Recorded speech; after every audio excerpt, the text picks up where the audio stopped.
구독자 여러분들 요즘 주변에서 주택연금 하시는 분들도 많고 권유하시는 분들도 많으실 텐니다.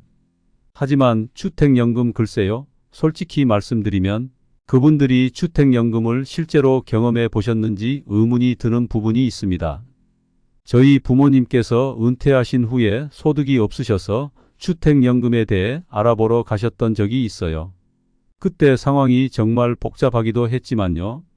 부모님이 주택연금에 대해 상담받으러 갔는데 상담하면서 여러 가지 조건이나 절차를 듣고 나니까 그동안의 생각과는 너무 다른 현실에 부딪히신 것 같아요. 결국 다시 일을 하시기로 결심하셨죠. 두 분이 다시 일하신다고 하니 솔직히 말씀드려서 제가 벌고 있는 월급보다 훨씬 더 많이 버시는 것 같아요.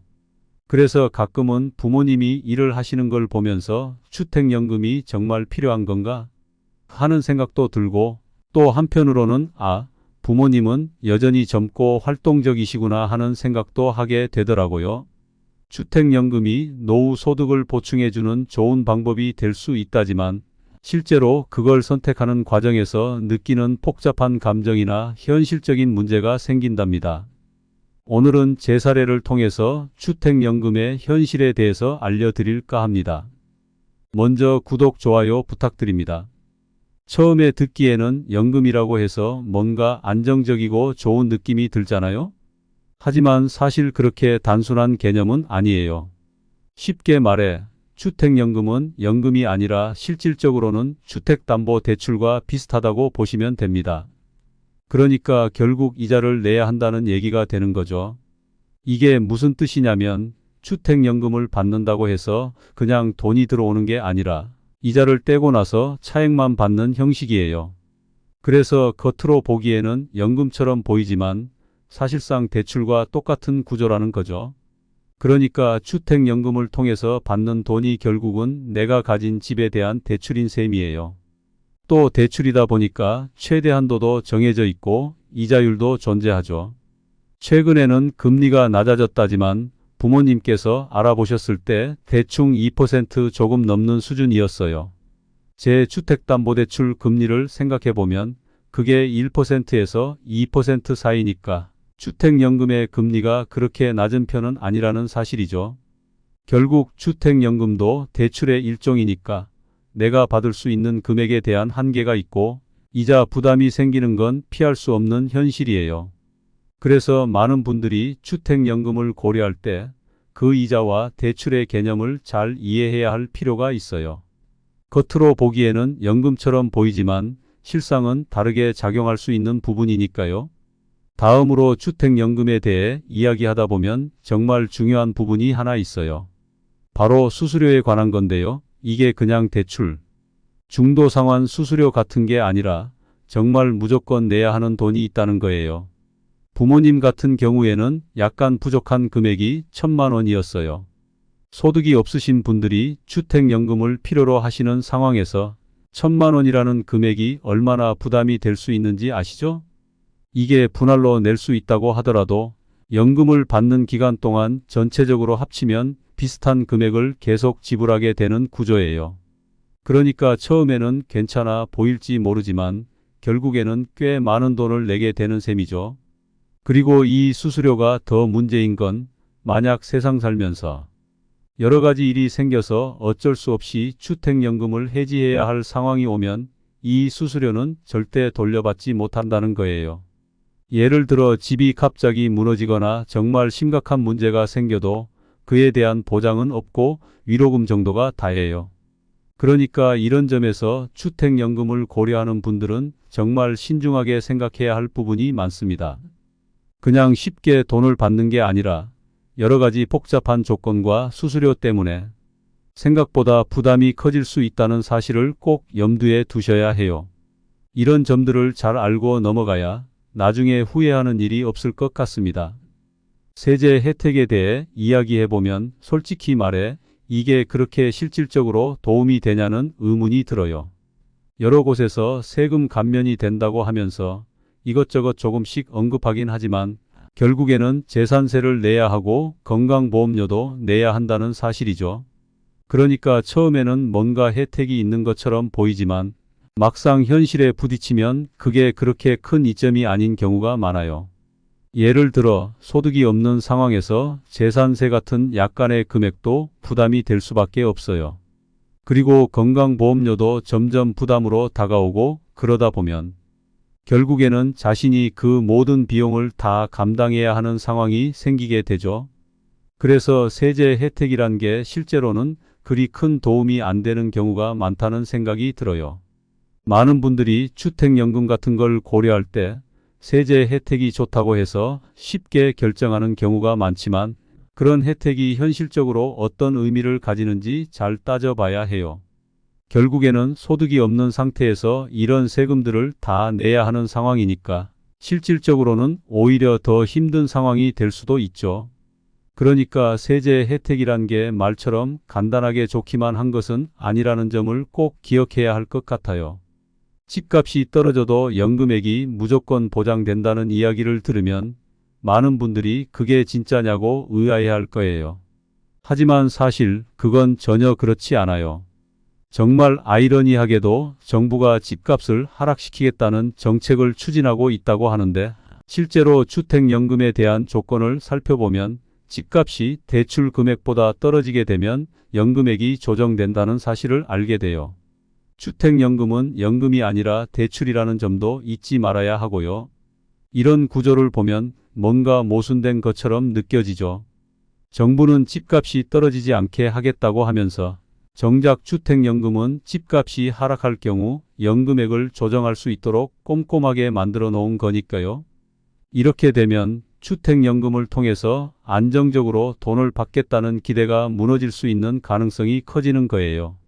사실 주택연금은 기본적으로 집값이 계속 오를 거라는 전제 아래에서 운영되고 있는 것 같아요. 그러니까 집값이 우상향할 거라는 믿음이 깔려 있는 거죠. 그런 점에서 보면 주택연금을 고려하는 분들이 이 부분을 잘 이해하고 있어야 할 것 같아요. 집값이 떨어질 때 생길 수 있는 여러 가지 상황을 생각해 보면 연금액에 대한 보장이 과연 얼마나 확실한 것인지 다시 한번 생각해 볼 필요가 있겠죠. 결국 주택연금이 안정적이라고 믿고 접근하기에는 여러모로 복잡한 현실이 존재한다는 점을 명심해야 합니다. 부모님 같은 경우 두 분 다 소득이 없으신 상황이라서 아버지의 국민연금만으로는 재산세라든지 생활비 같은 것들이 꽤 부족하다고 느끼신 것 같아요. 그래서 아마도 정부가 자랑스럽게 광고하는 주택연금을 한번 알아보신 것 같은데 방문하시고 나서 이건 정말 도둑놈 같은 거야 라고 하셨더라고요. 그 말이 무슨 뜻인지 잘 알겠더라고요. 실제로 주택연금의 구조를 들여다보면 기관은 절대로 손해를 보지 않게끔 아주 치밀하게 짜여져 있어요. 홈페이지에 들어가면 행복하게 살아가는 사례들만 잔뜩 나와 있는데 정작 현실은 그리 간단하지 않죠. 이게 사실상 대출이라는 점도 분명히 하고 이자율이 얼마인지 수수료는 얼마나 가져가는지에 대한 정보는 잘 숨겨져 있어요. 만약에 부득이하게 해지를 하게 되면 대출금 전액을 무조건 상환해야 하고 수수료는 절대 돌려받지 못한다는 사실도 알려주지 않아요. 나중에 목돈이 필요할 때 저당권을 잡기 힘든 상황도 마찬가지고요. 월 100만 원 넘게 받아요. 라고 외치지만 그 앞에서 차감되는 수많은 항목들은 전혀 언급하지 않죠. 우리가 일반적으로 알고 있는 그런 연금과는 완전히 다른 구조라는 거예요.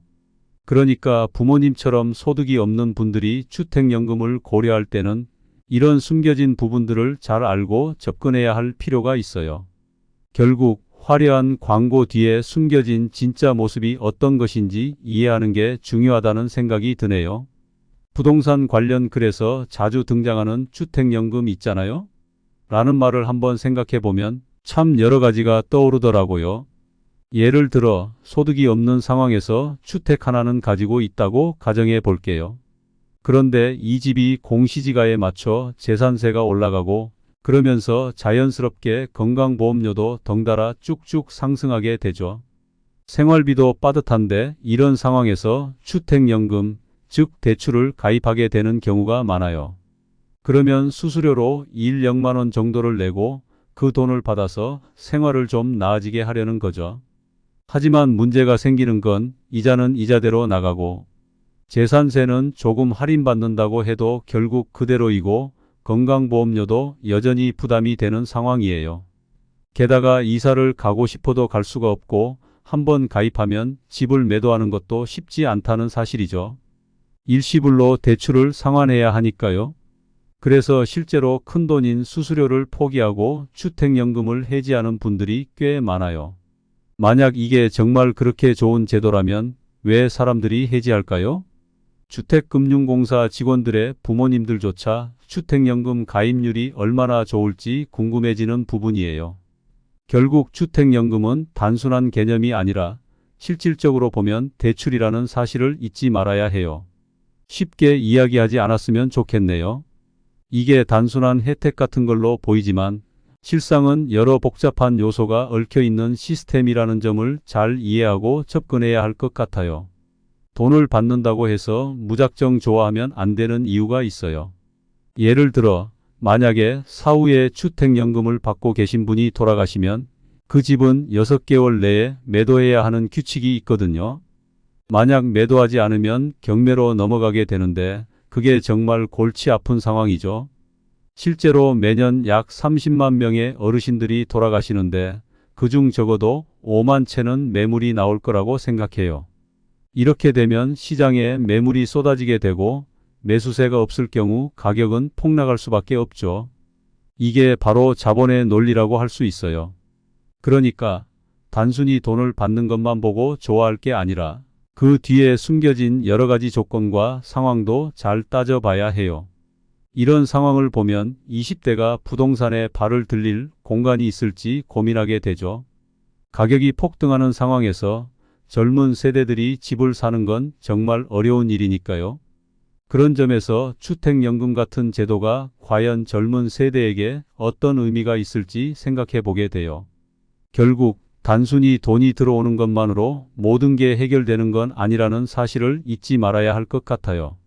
사실 이런 시기에 집을 정리하고 미국 배당주로 옮겨 타는 것도 하나의 방법이 될 수 있겠네요.